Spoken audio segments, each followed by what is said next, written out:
Salut, c'est Florian, bienvenue dans cette nouvelle vidéo. Dans cette vidéo, je vais te parler du token Luna. Luna qui est la 10e plus grosse crypto-monnaie en termes de capitalisation. Luna, c'est la crypto-monnaie native du réseau blockchain Terra.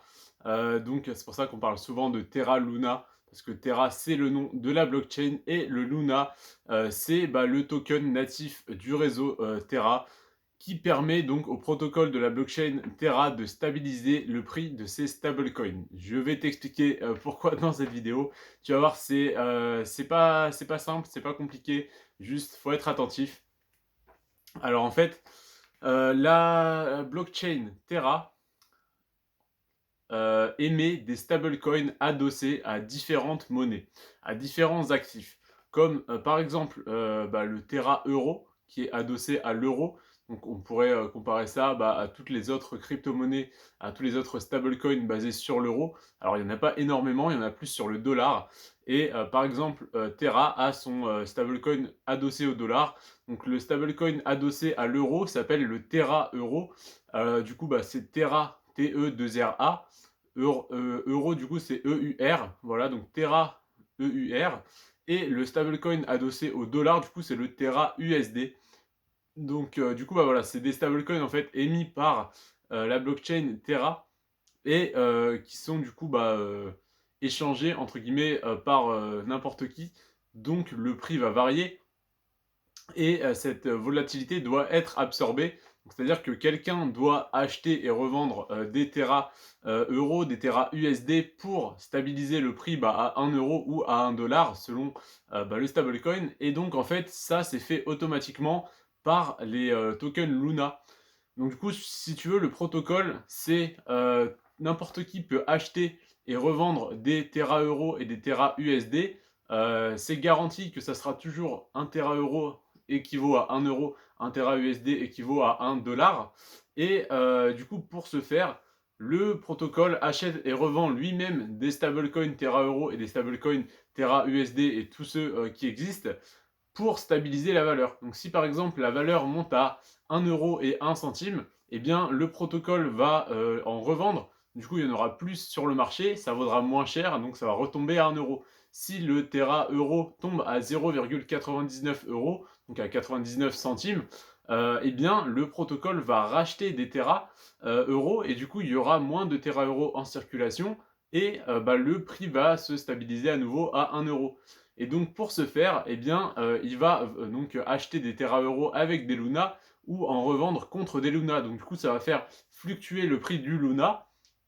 Et ce qui est intéressant, c'est que donc, en fait, voilà, donc le Luna absorbe les fluctuations des stablecoins et plus la blockchain Terra est utilisée, plus la valeur du Luna augmente parce que du coup, plus il y a de demandes sur les stablecoins, plus le Luna met en circulation de Terra euros et donc pour entre guillemets du coup vendre des Terra euros, achète des Luna.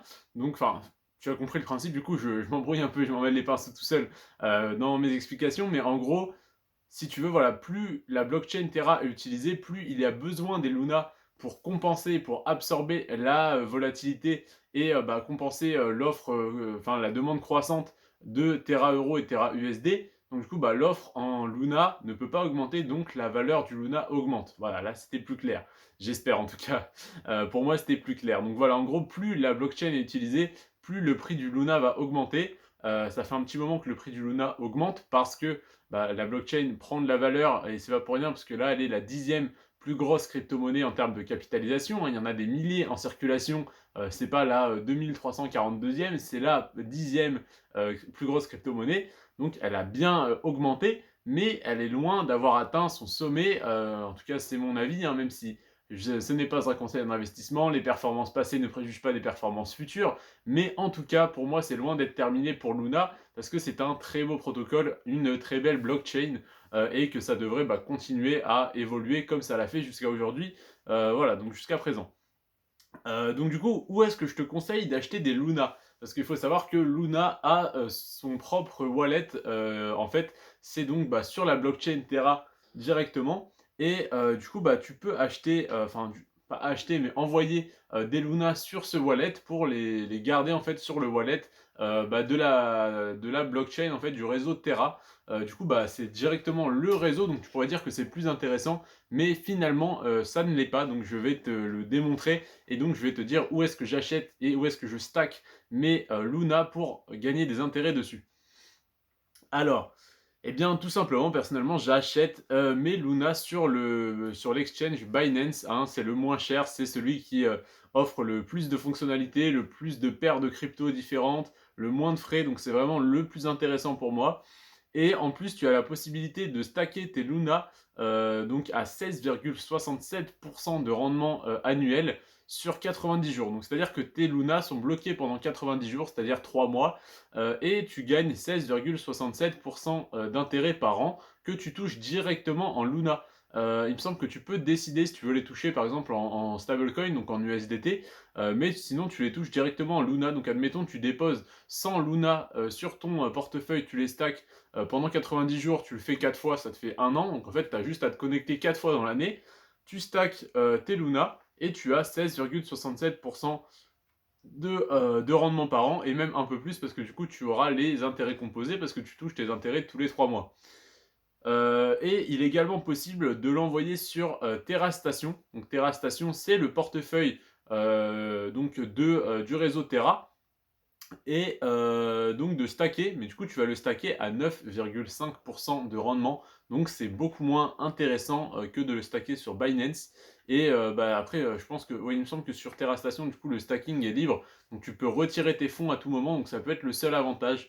Si jamais tu penses que le Luna peut exploser à la hausse et retomber aussitôt et que tu veux pouvoir profiter de cette hausse et revendre au plus haut, même si personne ne revend au plus haut, ou en tout cas une personne revend au plus haut et après ça fait baisser le prix, donc personne ne revend plus haut au final, tu peux juste essayer d'être le plus haut possible, mais tu revendras jamais le plus haut, donc est-ce que tu veux vraiment tenter ça? Tu peux le faire, mais personnellement je reste stacké sur des longues périodes parce que bah, je crois en la crypto au long terme. Si aujourd'hui elle passe de, admettons, 1 euro à 1,20 €, je ne vais pas revendre à 1,20 €. Si elle passe à 5 euros, je vais peut-être revendre. Mais en tout cas, voilà, sur le court terme, je ne suis pas trader. Si jamais tu l'achètes à 1 euro, pendant 3 mois elle stagne, au bout de 3 mois elle passe à 1,20 €, tu la revends à 1,20 € et en fait elle monte à 4 euros, est-ce que tu ne seras pas dégoûté de l'avoir revendu 1,20 €, d'avoir fait 20% alors que tu aurais pu faire 500, enfin 400%, ou 500, ouais, 400%. Enfin bref, c'est dur en fait de savoir quand est-ce qu'on atteint le plus haut. Donc personnellement, je garde, j'attends sur du très long terme et dans 10 ans, je revendrai bah, le jour où il y aura un petit plus haut. Qu'au final, la courbe va faire ça, à faire ça pendant 10 ans et dans 10 ans, elle va être là. Je vais dire, tiens, dès que ça monte, je revends. Hop, je revends. Donc j'aurais gagné un petit détail sur le côté trading, on va dire, mais sur le long terme, j'aurais gagné 10 000%. Donc c'est vraiment là-dedans que je te conseille d'investir, c'est sur bah, le long terme, c'est de l'investissement, c'est pas du trading tout simplement, parce que je ne suis pas trader, je pense que toi non plus, sinon tu ne serais pas là. Mais en tout cas, voilà, bah, je t'invite donc à faire tes propres recherches, hein. Je ne suis pas conseiller financier, cette vidéo n'est pas un conseil d'investissement, n'investis que un capital que tu es prêt à perdre, etc. etc. Tu sais bien que ça me saoule de dire ça, mais je suis obligé, en tout cas je te le mets en description à chaque fois. Donc voilà, bah, je te conseille en tout cas de faire tes achats de Luna sur Binance si jamais tu souhaites en acheter et de le stacker également sur Binance et tu peux le faire, créer ton compte sur Binance en passant par mon lien dans la description. Donc ce sera le premier lien en description et tu as une réduction de 5% de tes frais de transaction et je gagne une petite commission également sur les frais de transaction que tu économises. Donc on est tous les deux gagnants. Je te remercie d'avoir regardé cette vidéo. N'hésite pas à la liker si elle t'a plu, à me dire en commentaire quelle crypto-monnaie tu voudrais que j'analyse. Alors des crypto-monnaies si possible, au moins du top 50, voire du top 100 sur CoinMarketCap. Hein. Ne me demande pas d'analyser une crypto-monnaie perdue je ne sais où. Voilà, je te remercie en tout cas d'avoir regardé cette vidéo. N'hésite pas à t'abonner pour ne pas rater les prochaines vidéos. J'en ai encore un paquet à t'écrire et à te tourner et ça me fait extrêmement plaisir. Et donc n'hésite pas à t'abonner pour me remercier, pour me soutenir dans ma création de contenu. Je te remercie, prends soin de toi et de tes finances. Ciao.